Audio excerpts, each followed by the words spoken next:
Ebrej kapitlu 10, u ħanibdew minn vers 32 sa 39. Imma ftakru fil-jiem tal-imoddi li fihom wara li kontu imdawlin issapportejtu konflitt kbir ta' sofferenzi. Daqqa kontu magħmulin spettaklu pubbliku kemm għat-tajjir kif ukoll għall-afflizzjonijiet u daqqa billi sirtu ixirka ma' dawk li kienu trattati hekk. Għax ta' bilħaq issimpatizzajtu mal-priġunieri u aċċettajtu bil-ferħ il-ħtif tal-proprjetajiet tagħkom billi tafu li intom infuskom għandkom possediment aħjar u li jibqa'. Mela, tarmux il-konfidenza tagħkom li għandha premju kbir. Għax għandkom bżonn is-sapportu sabiex wara li tkunu għamiltu r-rieda tal-Alla tiksbu l-weda. Għax ftit ieħor kemm dak li ġej se jiġi u mhux se jiddawwar. Imma l-ġust tiegħi se jgħix bil-fidi.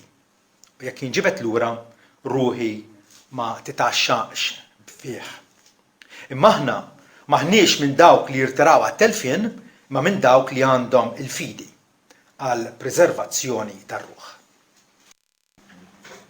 Tajb, ġimgħa l-oħra tkellimna dwar il-waħx tal-apostasija, meta persuna b'mod apposta u taf x'inhi tagħmel tiċħad il-fidi. Meta tkun forsi imxiet għal xi żmien qasir jew anke twil fil-mogħdija tal-Vanġelu u professat ruħha bħala disċiplu ta' Ġesu, għal xi raġuni oħra, hemm diversi raġunijiet, wieħed jabbanduna kollox.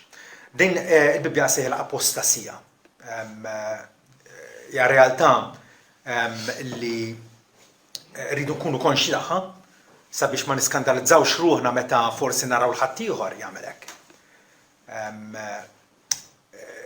U speċjalment fl-ittra l-Ebrej għal diversi drabi, l-awtur isemmanna nota negattiva, nota fejn beżbeż, fejn wissina solennament dwar perikli li jinsabu mifruxa qudiemna. U bekk juri kemm ta' bilħaq jimpurtah minna. Daniel Webster, skolar Amerikan, jgħid irrid predikatur li jkeċċini fir-rokna tal-Knisja u jġenn inħoss li x-xitan qed jiġri warajja. U l-awtur ekku, kapaċi jurina bla ħabi ta' xejn il-nases, it-trappoli li hemm mifruxa qudiemna. Irrid predikatur li jkeċċini fir-rokna tal-Knisja u jġenn inħoss li x-xitan qed jiġri warajja. Predikatur bħal dan huwa rari illi jgħidha kif inhi. Mingħajr tmellis, mingħajr ħabi, mingħajr fsiet. Għaliex huwa tajjeb li aħna nkunu realisti. Huwa tajjeb li aħna l-ħajja narawha mill-perspettiva tas-seba. Wieħed żagħżugħ li attenda fostna għall-ewwel darba l-ġimgħa l-oħra, wara l-priedka kiteb dal-kumment. U jien oġobni ferm għaliex b'dal-kumment wera li fehm. Il-qat attent u fehm xinat. Kiteb hekk. Aħjar tkun ma temminx milli tkun apostata. Għax l-apostata rema l-verità u minn ma jemminx għad irid jiskopri l-verità. Għasib jiena ċerta anke discernment wera illi l-apostasija mhux ta' min jiċċajta magħha.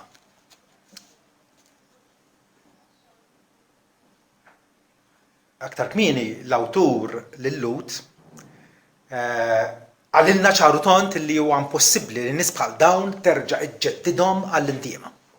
Huwa impossibbli, mhux diffiċli. Qed tifhem issa l-apostati vera Alla jaf min huma. Alla jaf min huma. Aħna ma rawx il-qlub tan-nies m'aħniex kapaċi u għandna nippretendu illi da. Però Alla jaf illi dawk illi b'mod deliberattiv, b'mod intenzjonat, jgħalqu għajnejhom għad-dawl dawn ma jerġgħux lura. Ma jerġgħux lura. Ma xejn nitkellmu dwar xi Kristjan illi tfixkel. Forsi għadda minn perjodu ikraħ u tfixkel u qata xi ftit mill-Knisja u ma baqax jitlob, ma baqax jaqra Skrittura, mhux dwar dak il-każ. Dak il-każ aħna nipparagunawh mal-waqa ta' Pietru illi ċaħat il-sidu però Ġesu feċċu u reġa' laqgħu fih dan mhux vera u reġa' konfermah fl-appostolat tiegħu. L-awtur tagħna allura l-ewwel jagħtina twissija solenni qed javvertina dwar il-periklu li hemm, it-traċedja tal-apostasija. U nsejħulha traċedja il għaliex minna ma tirkuprax. Minna ma tirkuprax. U issa qiegħed jagħtina inkoraġġiment qawwi u konfermazzjoni. Infatti it-ton tal-passaġġ li qrajna llum huwa għal kollox differenti mit-ton tal-pass ta' qablu li qrajnih il-ġimgħa l-oħra. Issa għandna inkoraġġiment għaliex jibdel dan it-ton filli qiegħed ikellimna b'ċerta serjetà massima. Missa huwa mimli inkoraġġiment, issa jrid jagħmlilna l-qalb, issa jrid iħeġġiġna. Tajjeb? Ovvjament, għadnija diġà din, l-awtur qed jindirizza kongregazzjoni mħalta. Kongregazzjoni li fija Kristjani ġenwini u Kristjani ta' parsi. Kristjani forsi nies li forsi identifikaw ruħhom mal-Knisja, però mhux verament hemm xogħol tar-riġenerazzjoni fil-qalb tagħhom, mhux vera konvertew dawn. Aħna n-nies in ġeneral kapaċi ninfluwenzaw ruħna minn diversi affarijiet. Tajjeb? U din hija realtà li ċertu nies toġobhom il-fidi Kristjana, però mhux vera jkunu nidmu minn dnubietom, mhux vera jkunu qegħdin jafdaw fi Kristu u fi Kristu waħdu għal maħfra u għal ħajja eterna. U allura l-awtur jaf da illi fil-kongregazzjoni li qed jikbilhom din l-ittra oriġinarjament kien hemm xi wħud illi kienu insara ta' parsi. Oħrajn kienu insara illi ġenwinament daru lejn Kristu u qegħdin jafdaw fih. Tajjeb? U allura din hija r-raġuni għala jibdel it-ton filli qed ikellem il-dawn u qed jafża lil dawn, però qed jgħidlek dana ovvjament naf illi hemm minnu ġenwin. Tajjeb? L-Apostol Pawlu wkoll jagħmilha fit-tieni ittra lill-Korintin. Tajjeb għandek minn kapitlu 1 sa kapitlu 9 hija ittra ta' inkoraġġiment, ta' faraġġ, qiegħed jagħmilhom il-qalb, tajjeb, kuntent bihom. Imbagħad tibda minn kapitlu 10 sa 13 it-ton tiegħu jinbidel għal wieħed ta' rabja, wieħed ta' diżappunt, għaliex qed ikellem sezzjoni fil-Knisja ta' Korintu illi kienet kontrih, illi kienet qed tiċħad l-appostolat tiegħu, illi kienet qed tagħmilu l-bsaten fir-roti u allura jindirizzaw ukoll lilhom. Fl-istess ittra. Fl-istess ittra. Tajjeb?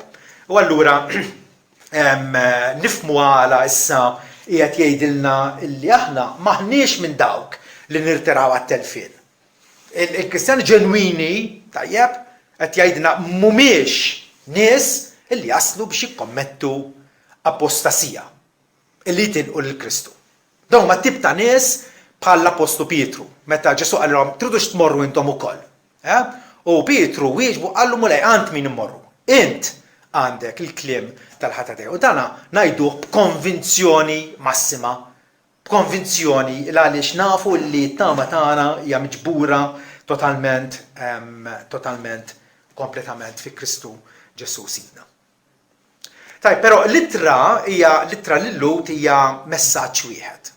Tibda taqra u kultant hemm titbeżbiża u mbagħad jerġa' ton ta' faraġġ ta' tagħlim, hija isa ħallata ballata. Għaliex fl-aħħar mill-aħħar anke dawk li huma fidili, dawk li verament jemmnu fi Kristu u jridu jonoraw fil-ħajja tagħhom jagħtu każ ukoll anke twissijiet.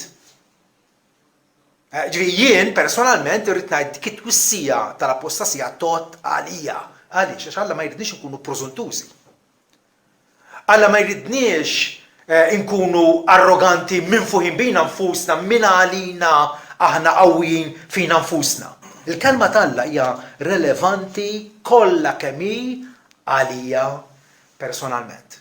Ma nistax jiena nagħżel dil-parti u nħalli l-parti l-oħra.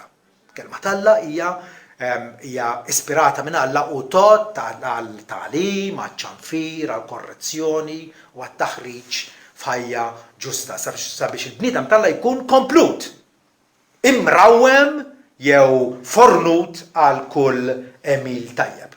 Mela, il-kelma tal-Alla tot għalina l-koll u l-Kristjan ġenwin bija jgħix fil-biża' tal-Alla. Meta ngħidu fil-biża' tal-Alla, jiġifieri il-biża' tal-Alla hija dik ir-reverenza qawwija illi bija aħna nitbedu minn kull ħażen u nfittxu illi nonoraw u nigglorifikaw lil Alla Siedna. Il-biża' tal-Alla huwa fatt il-bidu tal-għerf.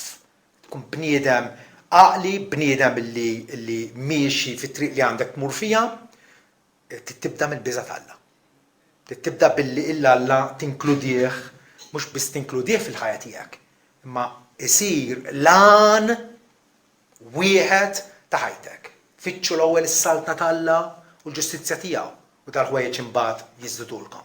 Kristjan mela jgħix fil-biża' tal-Alla u jos kull messaġġ minn għandu. Sew kon messaġġ ta' tagħlim, sew kon messaġġ ta' twissija, messaġġ ta' inkoraġġiment, messaġġ ta' weda. Tajjeb il-kelma tal-Alla kollha kemm hi tot għalina avolja kultant ta' minna skomdi. Anzi, meta ta' minna skomdi tant l-aħjar fakkarkom x'qal Daniel Webster, irrid predikatur li kaċċini fir-rokna tal-Knisja u jġen inħoss li x-xitan qed jiġri warajja. Din mhix il-moda llum, il-moda llum hija ħafna predikaturi illi sibhom biex imelsu illi ma jmurx joffendu lil xi ħadd fil-kongregazzjoni. L-għan tagħna huwa li l-kelma tal-Alla nxandruha kif inhi. Kif inhi. Bil-imqar jekk tagħmilna skomdi jew forsi jiġġielna niddubitaw minn nfusna. Tant l-aħjar il għaliex hemmhekk għandna aktar u aktar raġun għalfejn għandna nihbew fi Kristu Ġesu Sidna. Mela, fil-pass li qrajna tal-għodu ħansibu x'inhuma dawk id-deterrenti għall-apostasija. Tgħid li ma jiena mhux ħan nikkommetti apostasija għax jiena Kristjan ġenwin. Però kif għadna, dan jgħod għalik. Tajjeb, meta ngħidu deterrenti għall-apostasija, deterrent huwa xi ħaġa li tfixkel, xi ħaġa li ma tħallikx. Allora, deterrenti għall-apostasija x'għandi nagħmel jien biex żgurissimu ma jiġrilix bħalma rajt l-Italja u l-Italja jagħmlu fil-passat. X'għandi nagħmel biex jiena ċertament inkompli miexi dritt f'dik it-triq id-dejqa illi Kristu rrikmanda għalija. L-għonet irridu nifhmu u napplikaw il-veritajiet li ġejjin tajjeb sabiex inkunu mħarsa minn kull periklu. Irridu nkunu protetti mill-periklu. L-ar ħaġa hija meta nkunu arroganti, meta nkunu naħsbu li weħidna kapaċi naslu li ħadd ieħor jista' jaqa' però mhux jien. Dak huwa l-ispirtu gburi li wera Pietru meta lil Ġesu fiċ-ċenaklu qallu mqar jekk kulħadd jiġidek. Jien lest li mmur il-ħabs u anke mmut għal ismek. Ġesu qallu qabel ma jidden isserduq darbtejn il-lejla tkun ċatni 3 darbiet. Ġesu wera id-ġufija tiegħu ħallih jaqa' biex iġielu jirrealizza kemm weħidna ma nistgħu nagħmlu xejn li f'disfatta kbira. Xi ħaġa li l-istorja tal-Lut tallimna Pawlu infatti fil-Korintin jgħidilna barra minn dan ħuti ma rridkomx ma tkunux tafu. Kif missirijietna kollha kienu taħt isħaba u kollha qasmu l-baħar u kollha tamdu fi sħaba u l-baħar biex ikunu ma' Mosè. Qed jirreferi għal meta il-poplu Ludi Alla ħariġhom mill-Eġittu taħt it-tmexxija ta' Mosè. U kielu kollha l-istess ikel spiritwali u xorbu kollha l-istess xorb spiritwali għax kienu jxorbu minn dik il-blata spiritwali li kienet timxi warajhom. U dik il-blata kienet Kristu. U tajt waħu dawn in-nies kemm kienu privileġġjati u vera kienu privileġġjati. Alla fdihom, Alla ħsiebhom fid-deżert. Frattant isimgħu x'ġara. Iżda ħafna minnhom moġbux l-Alla għax waqgħu mejtin fid-deżert. Nafu li l-massa tan-nies li ħarġu mill-Eġittu mietu fid-deżert mingħajr ma daħlu fl-art imwieda. Għalfejn l-Apostlu Pawlu ifakkarna f'din il-ġrajja tal-Lut biex fl-aħħar mill-aħħar jgħidilna dawn il-ħwejjeġ kollha ġrawlhom bħala eżempju għalina. Huma miktubin bħala twiddiba. Twiddiba hija twissija għalina. Aħna l-fuqna wasal it-tmiem ta' żminijiet. Għalhekk min jaħseb li hu wieqaf fi-sħiħ ħajara li ma jaqax. Taħseb li inti sod biżżejjed, taħseb li inti qawwi, taħseb li m'intix se ssofri traċedja spiritwali kif rajt il-ħadd ieħor jagħmel. Jekk taħseb li inti wieqaf fis-sod, oqgħod attent ma taqax qed jgħidlek. Oqgħod attent ma taqax. Twiddiba. Imma ikoll inkoraġġiment kompli jgħid li ebda t-tiġrib ma ġie fuqkom ħlief dak li jiġri l kull bniedem. Malluha fidil u ma jħallix li intom tiġġarbu aktar milli tifilħu. U ma t-tiġrib ukoll jagħtikom triq biex teħilsu biex tkunu tifilħu għalih. U din hija triq illi l-ittra lil-Lut qed jgħidilna tridu illi ma iġġarbux il-waħx tal-apostasija. Għandkom l-ewwel ħaġa tikkonsidraw il-privileġġ tagħkom. Imma ftakru fil-jiem tal-imoddi li fihom wara li kontum dawlin dan huwa l-privileġġ ta' dawk kollha li b'xi mod jew ieħor tista' tkun Kristjan ta' vera jew forsi anke qed tattendi l-Knisja però għadek m'intix m'għammet għadek ma stqarrejtx il-Ġesu bħala il-Salvatur tiegħek. Però kull min għandu xi tarif, xi tagħlim mill-Iskrittura, dan huwa relattivament imdawwal minn Alla. Għandu ċertu tagħlim illi ħadd ieħor m'għandux. U dan huwa l-ewwel privileġġ. Paragonati ma' nies oħra, aħna imdawlin, Alla illuminana, Alla għalilna illi ikkonvinċina li hemm infern u ġenna, hemm ġudizzju. Ma nistgħux insalvaw lilna nfusna. Ġesu miet minn flok il-midinbin. Jeħtieġ nirrikorru għandu għal maħfra. Dawn dat-tagħlim tajjeb iservi bħala illuminazzjoni għar-ruħ tagħna. Illuminazzjoni. Ġifieri ejjew nożżu l-barkiet li Alla tagħna l-ewwel ħaġa. Il-fatt li Alla dawwalna fil-qalb tagħna. Ma mbagħad ukoll iridu niftakru fl-iżvantaġġi u forsi wkoll sofferenzi li għaddejna minnhom minħabba Sidna Ġesu, minħabba li aħna identifikati miegħu. Tajjeb? Għadda kif smajna storja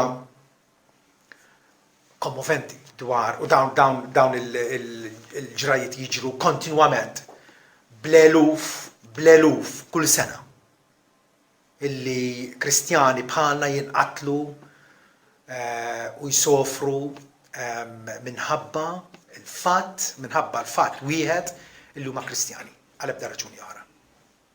Ġifieri ma taħsbux illi ż-żmien tal-martri spiċċa.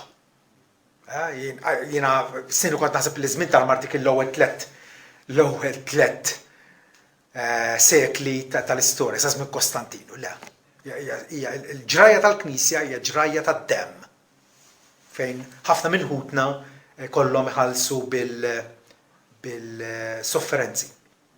Vers 32 infatti jgħidilna wara li kontum dawlin issapportejtu konflitt kbir ta' sofferenzi. Dawn nies l-Ebrej. Immaġinaw kif il-familjari tagħhom, il-qraba tagħhom, il-bib tagħhom warbuhom, U dan nistgħu xi ftit jew wisq hekk ġara lilna wkoll. Hekk ġara lilna. Speċjalment jekk kienna ħafna snin illi konvertejna. Il-fatt li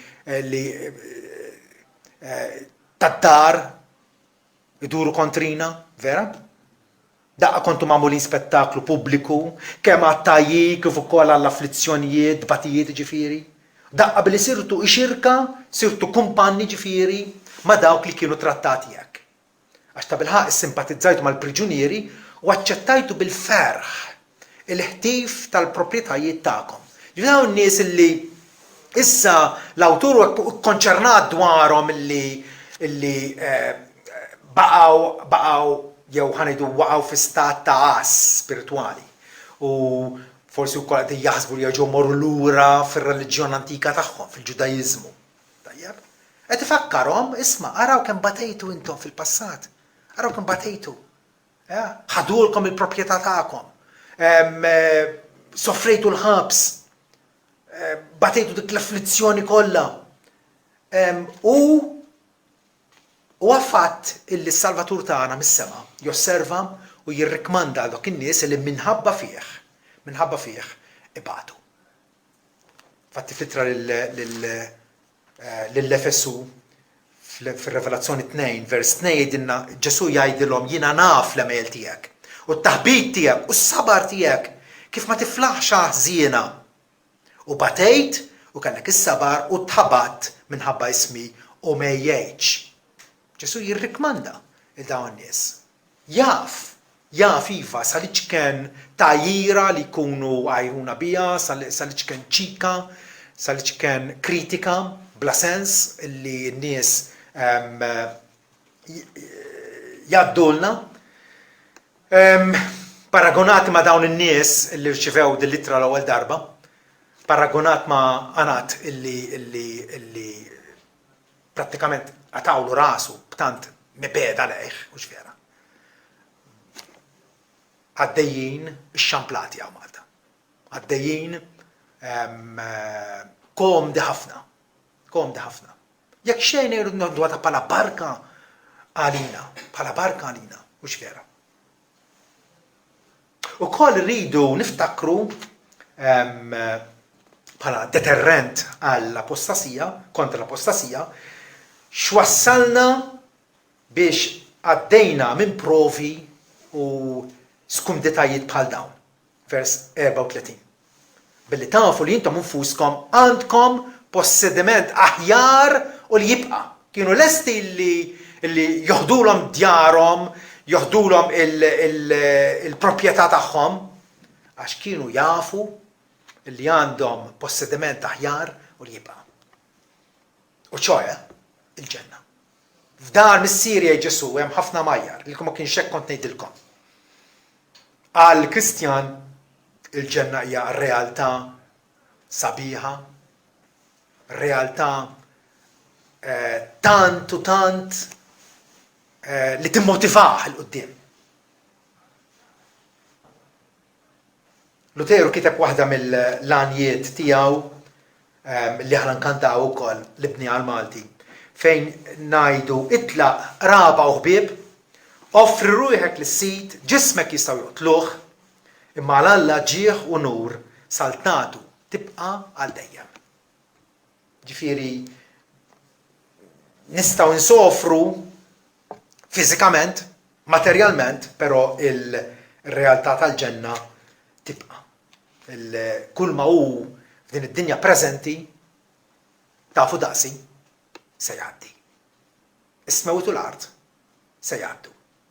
Pawlu fil-ittra lill-Korintin jgħid li t-taħbit żgħir tagħna li huwa l-ħin wieħed qiegħed jippreparalna b'kobor bla qies tagħbija ta' glorja eterna waqt li aħna ma ħarsux l-ħwejjeġ li jidhru. Fis-sens aħna ħarsu l-ħwejjeġ li jidhru. Naraw affarijiet u mmissu affarijiet li jidhru. Mhux vera. Pero ma nifissawx fuqhom, dan huwa s-sens, ma nifissawx fuqhom. Imma aktarx nifissaw l-ħwejjeġ li ma jidhrux. Għax dawk li jidhru huma żmien qasir, iżda l-ħwejjeġ li ma jidhrux huma eterni. U l-Kristjan għandu konvinzjoni qawwija li iva is-salta ta' smewiet ma tinqeridx u allura aħjar ninvestu f'dak illi huwa etern. Ġesu nnifsu jeżortana f'Matteo 6 vers 19 fejn jgħidilna taħżnux teżori fuq l-art tal-ikom fuskom fejn il-kamra u s-sadi taħassru u fejn il-ħallelin jiftħu jisirqu. Imma aħżnu għalikom teżori fis-sema fejn il-kamra u s-sadit ma jħassrux u fejn il-ħallelin la jiftħu lanqas jisirqu. Għax fejn u t-teżor tagħkom hemm tkun qalbkom ukoll. Aktar ma ninvestu fil-ħwejjeġ tas-sema, aktar qalb tagħna tkun attirata l-hemmhekk hux vera. L-awtur Lut li qiegħed ifakkarhom f'affarijiet f'sitwazzjoni f'qagħda meta huma kienu ħanidu hekk spiritwalment aħjar milli kienu dak il-ħin. Allura b'mod sempliċi però potenti qed jgħidulhom kunu dak li kontu fl-aħjar tagħkom. Bħalissa qegħdin forsi ċaqlembuta, qegħdin mimlin bid-dubju, b'ansjetajiet. Però jien qed infakkarkom fil-jiem tal-imoddi, meta soffrejtu l-ħabs, meta ħadulkom il-proprjetà tagħkom u intom aċċettajtuha bil-ferda għaliex għax irraġunajtu fikom fuskom illi għandkom proprjetà illi tibqa', il-belt talla illi tibqa' dejjem. Kunu dak li kontu fl-aħjar tagħkom. U allura konsegwentament fid-dawl ta' dak kollu irridu mmantnu l-konfidenza tagħna. Il-Kristjan huwa bniedem konfidenti, mhux fih innifsu, mhux f'ħadd ieħor, konfidenti f'Alla fidil, Alla tal-patt. Għandu dil-fiduċja sempliċi u sħiħa. Tarmux il-konfidenza tagħkom jgħidilhom. Il-Kristjan jiftaħar bi Kristu u bis-salib tiegħu. Tarmuhiex il-konfidenza, għaliex għandha premju kbir. Għandha premju kbir. Bħalissa ninsabu għaddejjin minn dan il-pellegrinaġġ nsejħulu hekk. Illi fih ħafna sara, fih ħafna diffikultajiet. Il-konfidenza tagħna trid tibqa' imsamra fuq Sidna Ġesu Kristu. Għaliex għax il-kumpens huwa ċert. Il-premju huwa ċert. Ġesu fatti jgħidilna illi meta jippersegwitawkom u jgħajrukom u jarmu simkom bħala ħażin minħabba ismi, ifirħu tennew f'dak il-jum. Għax il-las tagħkom huwa kbir fis-smawiet. Għax hekk ukoll għamlu lill-profeti illi ġew qabilkom. Meta n-nies b'xi mod jew jgħajruna jew iwarbuna fil-ġemp għax aħna Kristjani, għax aħna nappartinu għal Sidna Ġesu Kristu, tajjeb ninsabu f'kumpanija tajba. Ninsabu fil-kumpanija tal-profeti. Profeti trattament li rċivew minant il-soċjetà tagħhom dak iż-żmien ma kien xejn tajjeb. Il-kumpens huwa wieħed ċert, bħala eżempju nistgħu nieħdu il-Mosè. Mosè meta kien għadu fil-palazz tal-Farawn imrobbi bħala bint bħala iben it-tifla ta' Farun kellu l-isbaħ ċans jew opportunità illi anke jilħaq il-Farun li kieku baqa' f'dik il-ħajja ta' lussu, ta' kumdità, però f'ħajja pagana.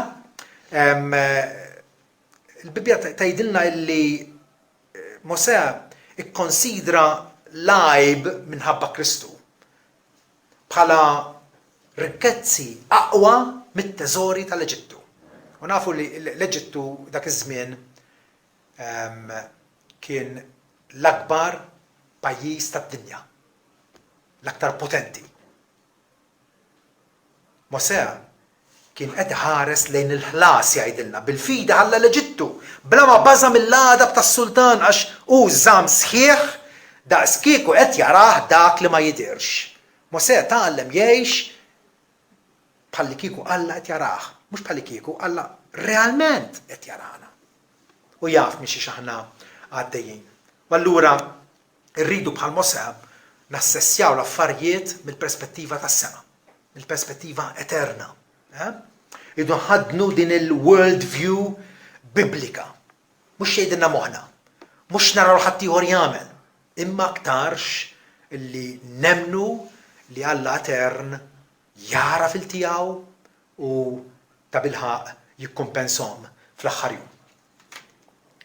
Irridu allura illi nirraġunaw illi bħalissa ninsabu fit-taqbida, irridu nirreżistu t-tiġrib.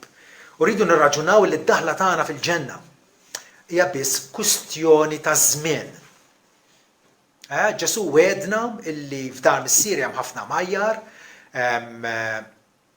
li kieku ma kienx hekk kont ngħidilkom. Imma jiena sejjer ħej post għalikom. Meta mmur ħej post għalikom bad nerġa' niġi sabiex fejn kun jien tkunu intom ukoll. U allura hija kwistjoni ta' żmien. Però din il-weda ma tistax tiġi nieqsa. La darba huwa Ġesu nnifsu li hu l-verità illi għaddina dil-weda dik il-weda ma tistax tiġi nieqsa. Pietru jgħidilna li intom għalkemm ma rajtuhx il-Ġesu fl-ewwel ittra tiegħu kapitlu 1 vers 9. Għalkemm ma rajtuhx tħobbuh u għalkemm ma tarawx għalissa temnu fih. U taqilgħu il-lan, taqilgħu ir-riżultat tal-fidi tagħkom li hija s-salvazzjoni ta' ruhkom. Ġif bħalissa qegħdin ngħixu bil-fidi u allura rridu nissapportu. Rridu nissapportu vers 36 jgħidilna għandkom bżonn is-sapportu. Kollha kemm aħna. Ma qalx ħafna minnkom għandkom bżonn is-sapportu. Għandna bżonn il-koll kemm aħna għandna bżonn is-sapportu. Il-fortitudni li nkunu qawwijin fil-ruħ tagħna, li nipperseveraw. Bħal dak il-ġerrej jgħid fil-maratona, ġismu jgħidlu jieqaf, serraħ ftit, imma jrid jirbaħ, allura jibqa' għaddej, jibqa' jippersisti, jibqa' stinat, jridu nkunu stinati fil-li nagħmlu sewwa.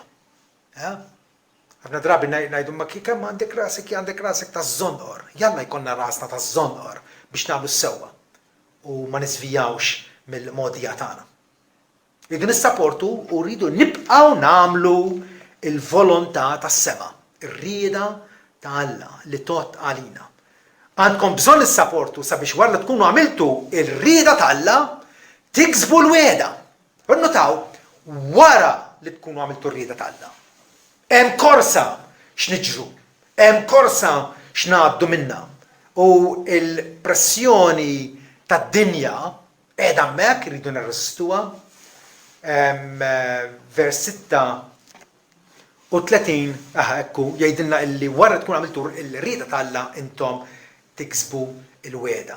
U allura waqt li għaddejjin f'din il-korsa u l-korsa tidher twila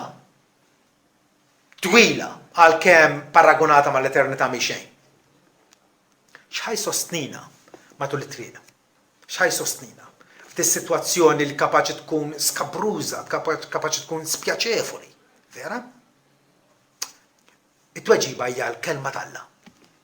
Kelma ta' Alla hija dik li tmantnina bħalma l-ħobs imantni l-ġisem tagħna li rridu nieklu regolarment aktar minn darba kuljum, vera, biex nibqgħu b'sakkitna fiżikament, il-kelma ta' Alla tgħajjex tmantni lir-ruħ tagħna. Interessanti kif l-awtur hawnhekk jikkwota mill-ktieb ta' Ħabakkuk. Ktieb ta' Ħabakkuk huwa 2 paġni biss, huwa paġna waħda minn dil-Bibbja kollha. Ktieb qasir, però l-ġmiel tiegħu Ħabakkuk kien profeta li għex fi żmien meta l-Kaldin armata pagana kienet lesta biex tinvadi il-pajjiż ta' Iżrael u tagħmel ħerba sħiħa. Kaldin kienu nies kattivi ħafna mill-Lvant. U Ħabakkuk kien inkwetat bħalli kieku Alla abbanduna l-poplu tiegħu, imma Alla qajjem il-din l-armata biex jikkastiga lill-Iżrael minħabba l-idolatriji tiegħu, minħabba d-diżubbidjenza tagħhom. U Ħabakkuk kien mifxul, tħawwad. Għax Alla qallu kif jista' jkun tħalli ħażen akbar biex jikkastiga ħażen iċken. U allura qal Ħabakkuk din kienet enimma, kienet xi ħaġa li kienet qiegħda tiffastidjah wisq.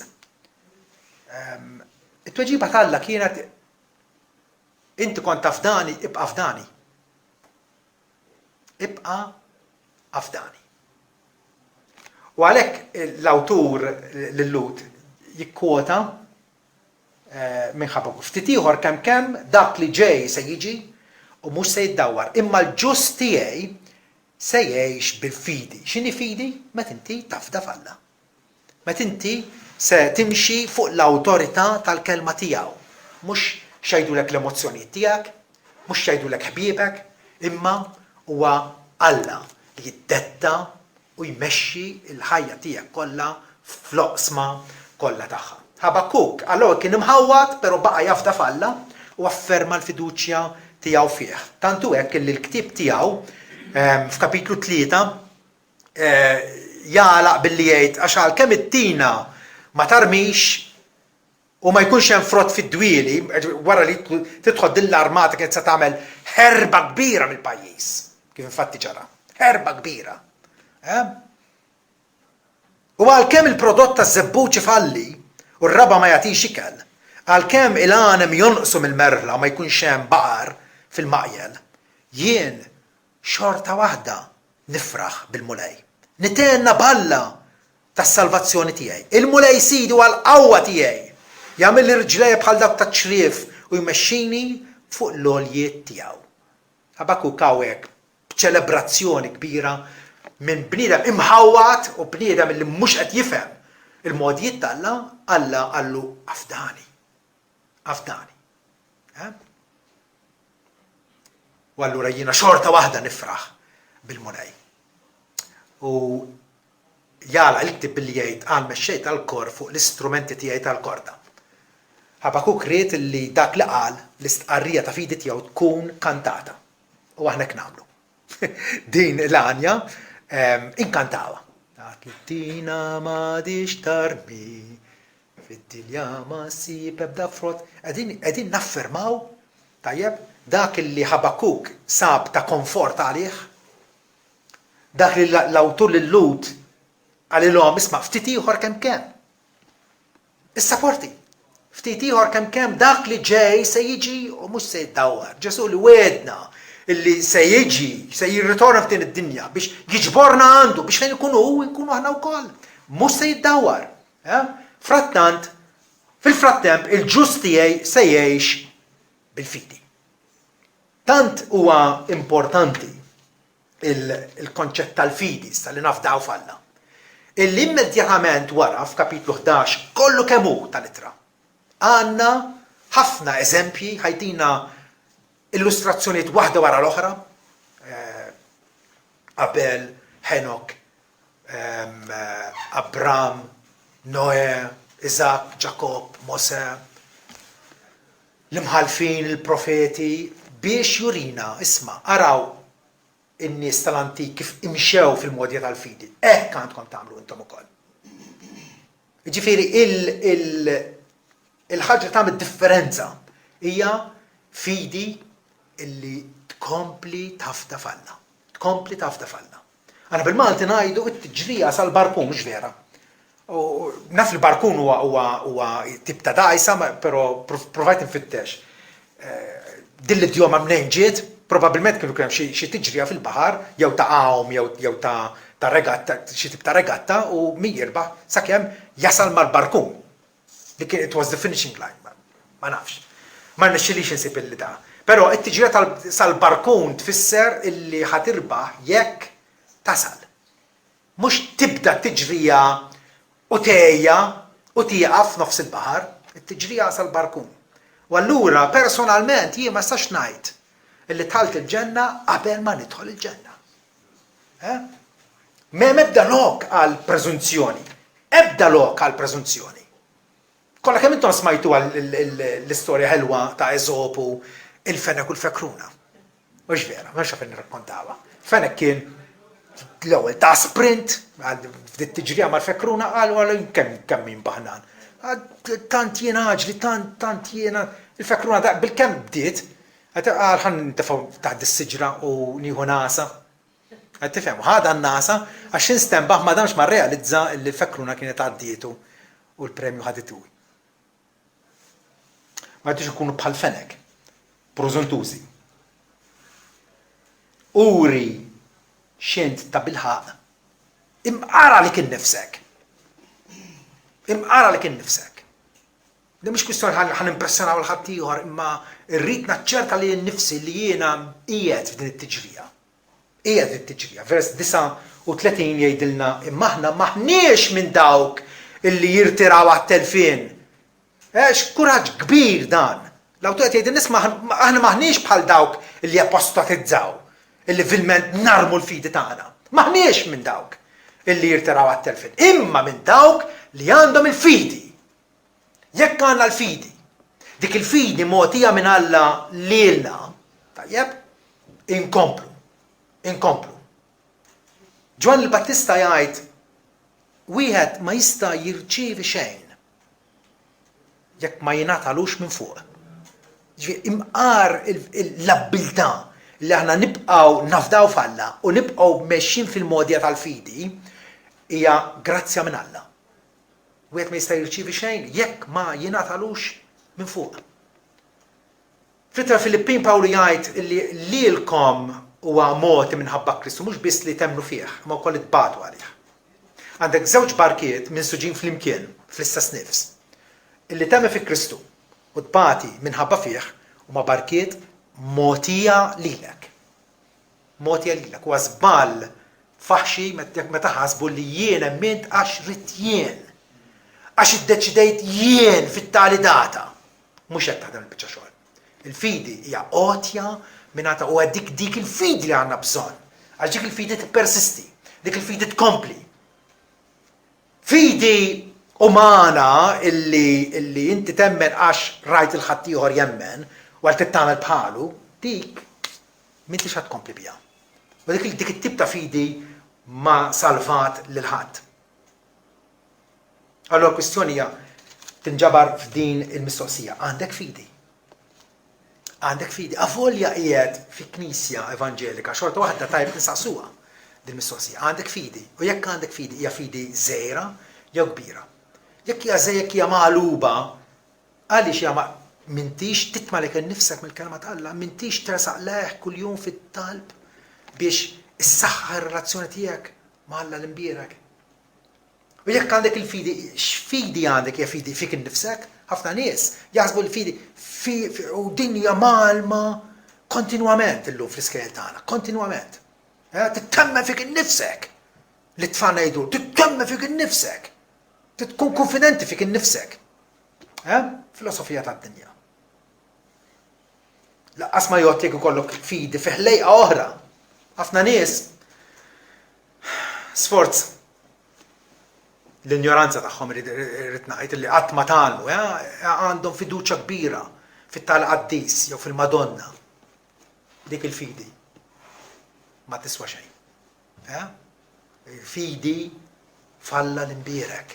Falla l-imbierek. F'Iżajija 45 jgħidilna m'hemmx Alla ieħor għajri, Alla ġust u Salvatur. Ħadd m'hemm ħliefi. Duru lejja u tkunu salvati truf kollha tal-art. Għand min Alla qed jistieden biex nduru? Għandu stess. Għax jien Alla u m'hemmx ieħor għajri. Ħlift biha nnifsi, kelma tal-ġustizzja ħarġet minn fommi u ma tarġax lura. Kull il-koppa tiltew għalejja u bija kull il-sien jaħlef. Aħna kontabli lejh. U rridu allura nafdaw fih fil-mulej waħdu jgħidu fuq hemm il-ġustizzja u l-qawwa. Lejh jersqu l-bnedmin u daw kollha li tmasħnu miegħu jitrexu. Fil-mulej ikun iġġustifikat u glorifikat in-nisel kollu ta' Iżrael. U partikolarment, iva il-fiduċja tagħna f'Alla, ma partikolarment u speċifikament f'ibnu Ġesu. Għax Alla tawulna u jgħidilna li din l-opra t'Alla li intom temnu f'dak illi batu. Nemnu fil-Messija, fis-Salvatur li hu ħatar u bat f'din id-dinja għas-salvazzjoni tagħna. Ġwanni 3 jgħidilna dak li jemmen fl-iben għandu l-ħajja eterna. U dak li ma jemmenx fl-iben ma jarax il-ħajja. Iżda l-għadab t'Alla jibqa' fuq. F'liema kategorija hija tal-lura fost dawk li għandhom il-fidi t'Alla? Jew dak li forsi huma impressjonati, resqu, daqu xi ftit mid-don tas-sema. F'liema kategorija qiegħed? Qiegħed fost dawk li jagħmlu nawfraġġju mill-fidi tagħhom jew dawk li attwalment jidħlu fil-port mixtieq. Id-differenza. Qiegħed fil-grupp ta' dawk li jwarbu jew dawk li jissoktaw li jkomplu jippersistu. Din hija kwistjoni mhux maġġura, hija l-unika kwistjoni li tagħmel id-differenza bejn infern jew ġenna. Id-destin etern tagħna. Walla tajb li nissettiljaw dil-kwistjoni quddiem Alla bla tnikkir. Bla tnikkir. Għax hekk il-ħajja Kristjana hija l-mogħdija għal glorja minn did-dinja għal glorja, allura ma naffordjawx la nimmissjawha u lanqas nieqfu nofs triq.